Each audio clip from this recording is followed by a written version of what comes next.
Time for Book of Experts TV. Topics you love. Experts you trust.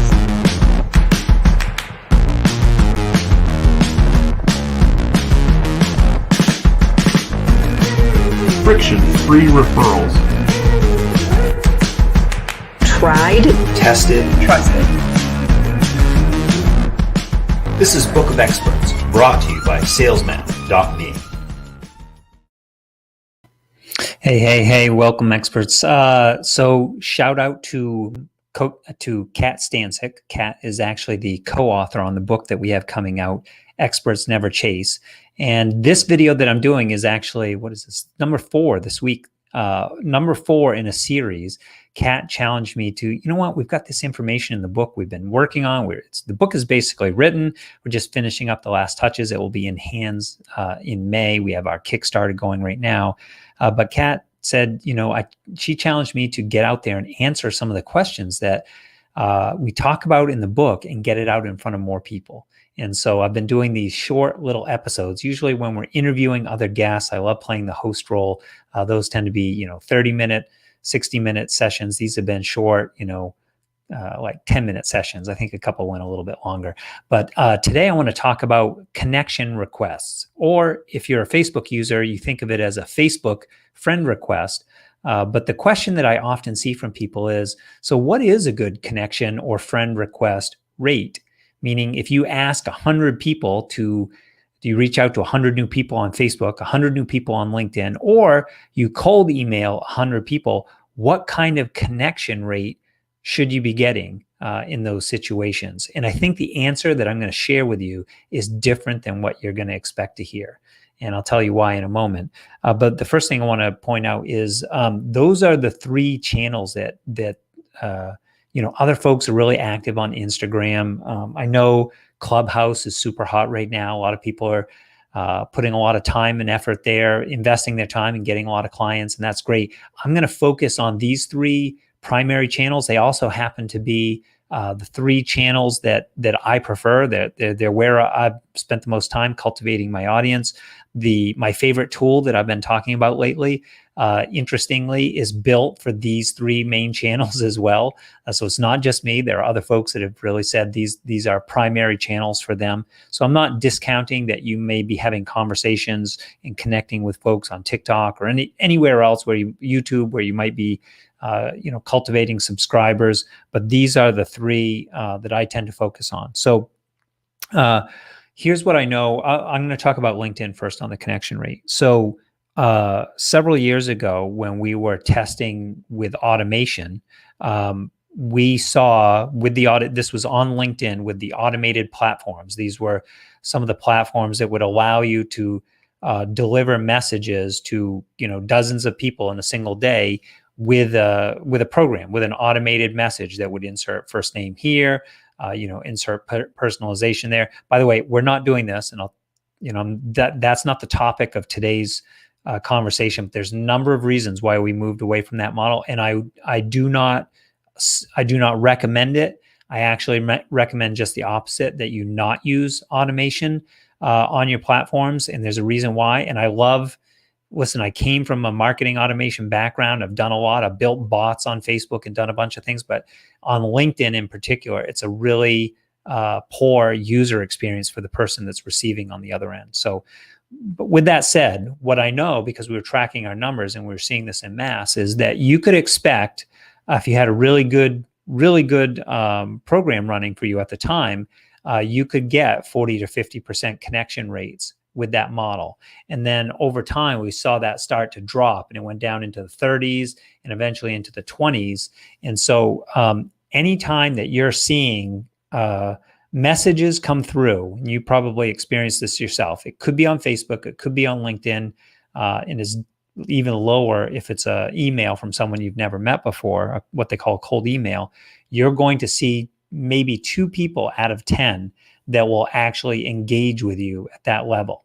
And I don't know about you, but that number is just not acceptable to me. I don't want to do anything where I'm getting receipt on 2 out of 10 people to even have a conversation.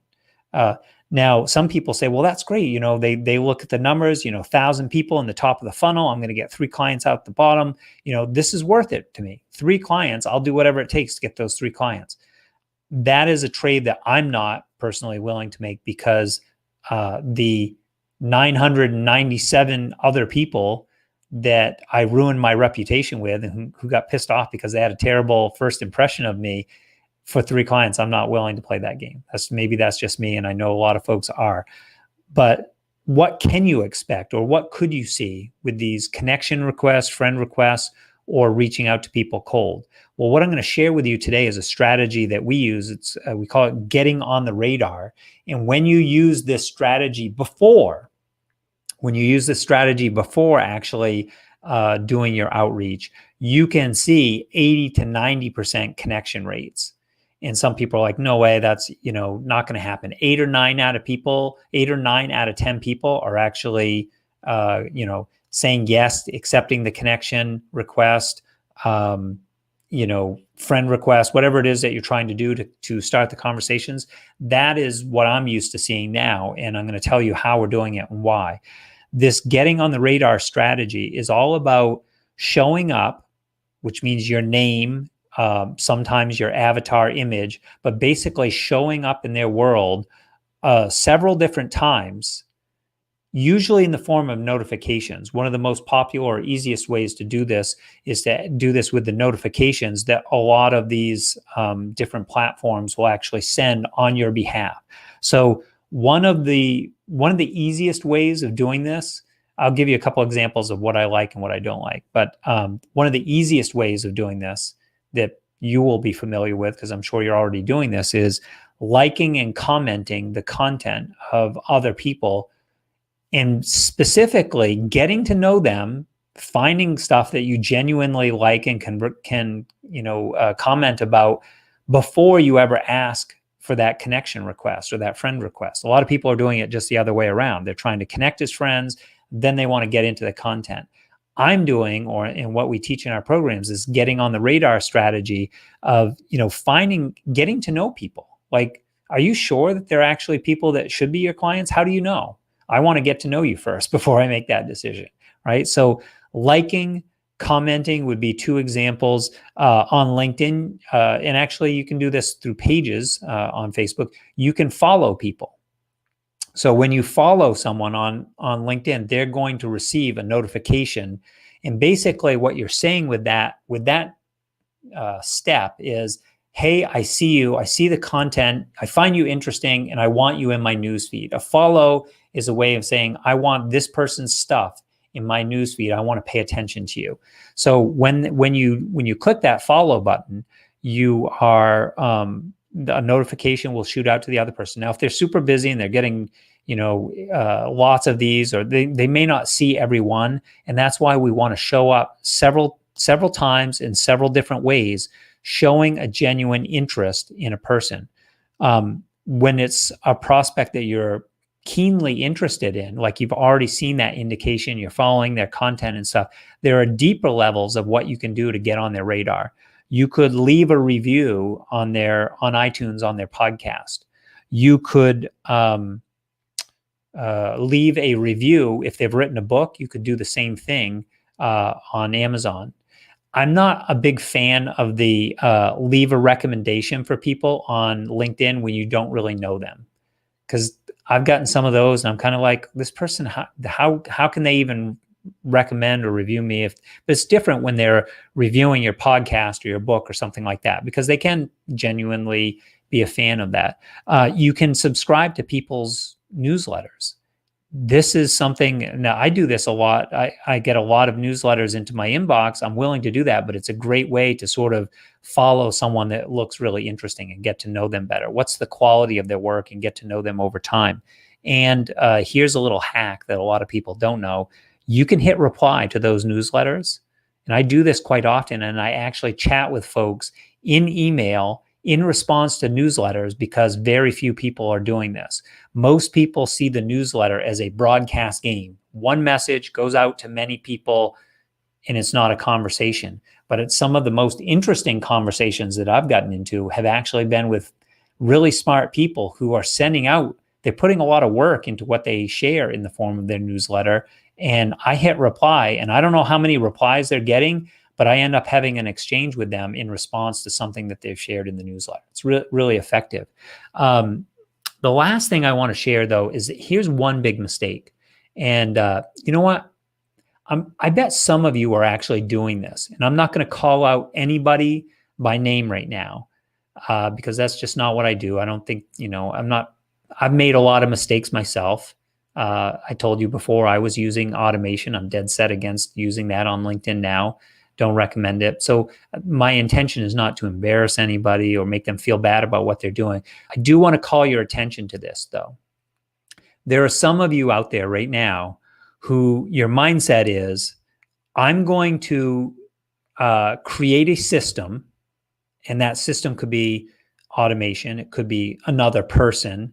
It could be a really efficient way of using my own time, like a copy and paste kind of, get a bunch of messages out. These are all different examples of what I refer to as a system. I'm going to use my system to connect to people, a bunch of people, a quantity of people, and then when the connection request comes in, once they kind of open the door or pick up the phone and say, yeah, I'm willing to connect to you, then I'm going to invest my attention in this person. I'll do the research, and then I will get personalized and organic in my conversation with them, which is really what our approach teaches. We're very much about the high touch, low volume kind of approach.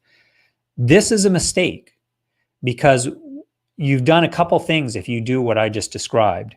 First of all, you have essentially put yourself in a crowd. You're doing the same activity that the leg humpers do because they're also trying to play that volume game. So your first impression that you're going to leave with the people that you want to do business with, you've created probably the worst first impression that you could make because you're chasing them around like the leg humpers do. You have to do the activities that the leg humpers won't do.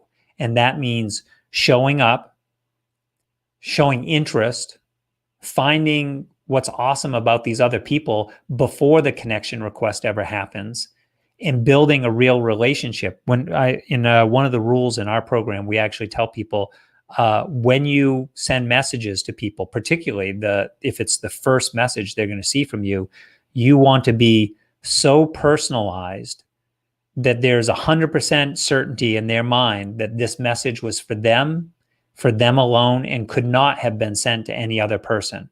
And how we do that, well, yeah, we're using their name and stuff like that. Everyone does that. By the way, there's a bunch of hacks that I and a bunch of us are using, like on LinkedIn, to make sure if you're running automation, we can spot it a mile away, right? We've set up our profile so we know who's doing that and who's not. So you're not fooling anyone. But it's not just the name or the business reference or, some kind of information. It's like something that can only be true about this person. You reference the title you reference what they talked about in their last podcast, and you actually know what was said in the podcast. You don't just copy and paste the title, but you never listen to it, but you know something about them, or you point out something in that newsletter that they sent, or you reference something in the comments, something that was talked about in the comments of the last post that they made on LinkedIn, that they will recognize and know that you're part of the conversation. You're having a conversation with them. So the way to have great conversations is to get on the radar with people before the conversation even starts, so that you show a genuine interest in being part of that conversation. And the reason why this works, folks, is because if you show up at a cocktail party and you just start talking, like literally think about the last time you went, and I know this is weird, right, in COVID, because we haven't had as many of these recently, but the last time you went to a group event, if there was a dozen people sort of standing in a circle and they're chatting with each other, or maybe it's smaller, groups of 3 or 4, whatever the case may be, you didn't walk in, you didn't barge into the middle of the group and start talking. You kind of go up, you approach physically so that you're in the vicinity. People sort of open up. Maybe they open up their shoulders to create some space for you to come in, and you listen a little bit. What what conversation is already happening? Oh, someone just, made a joke and said something funny. You might start to laugh and show that you're part of the conversation. This is so in the book, I think we referenced, or at least I know we do this in the training. I can't remember if it made it in the book or not. We reference this as the PACO principle. And I say PACO because one of the folks who's been through training PACO, I hope you hear this, is shout out to you. But I was giving examples to PACO one day in one of our trainings, and I referenced, what happens if you were in a coffee shop, and using this measuring stick in your mind of, would I do this thing if I was in a coffee shop and there was a person next to me and I wanted to talk to them? Would I do the thing that I'm thinking about typing into LinkedIn or Facebook or into a comment or an email? And if you wouldn't do it in that if you wouldn't do it in real life, don't do it in the digital form. And Paco said, oh, like when you told me that, it just all became clear what we're actually trying to do. We're trying to make real human to human connections, which that's just a phrase. What does that mean? It means don't do weird stuff with people that you wouldn't do in real life, because it's just as weird online. And yet there are all these, affectionately, we call them leg humpers, all these people that are leg humping, trying to get what they want out of it, which is a sale, a new enrollment into their program, their service, whatever it is. Don't do that. Because what is the first impression that you're making when you do that? What is the reputation that you now have with this person? I personally, when I see this stuff with people interacting with me this way, I kind of like make a mental note of, okay, I see you. I know what you're all about. Probably will never do business with you, but I get you. I understand I understand where you're at in the process. I understand what you're trying to accomplish. I'm not your game, but we're all clear on what's going on here. So just, this is what's happening for you too. And if you play that game, don't make that big mistake of thinking that you can shortchange what happens before the connection or the friend request or the cold email. You can't shortchange that piece, because that's part of your first impression. So don't think you can have great conversations if you're not willing to do the work up front, because here's the thing, the leg humpers won't do the work. They're not willing to do that piece. And that's their issue, but it's your opportunity, because that's your chance to set yourself apart. Hopefully this was helpful. How do we do? I almost went 20 minutes. This was like twice as long as I meant to go. But I think the information is good because it's what we actually teach. And we have a bunch of folks doing this and getting great results. I don't have time to tell you that I just came out of a client meeting this morning with folks, reporting great results. It was a 2-week program. One person enrolled 6 people in the first, what did she say? Like the first 72 hours or something like that. This process works, but you got to actually have you got to have conversations with people. And when you do that, one of those conversations will change your world forever. Hopefully this was helpful and you guys enjoyed it. I always love talking about this stuff because I'm nerdy like that. See you guys soon.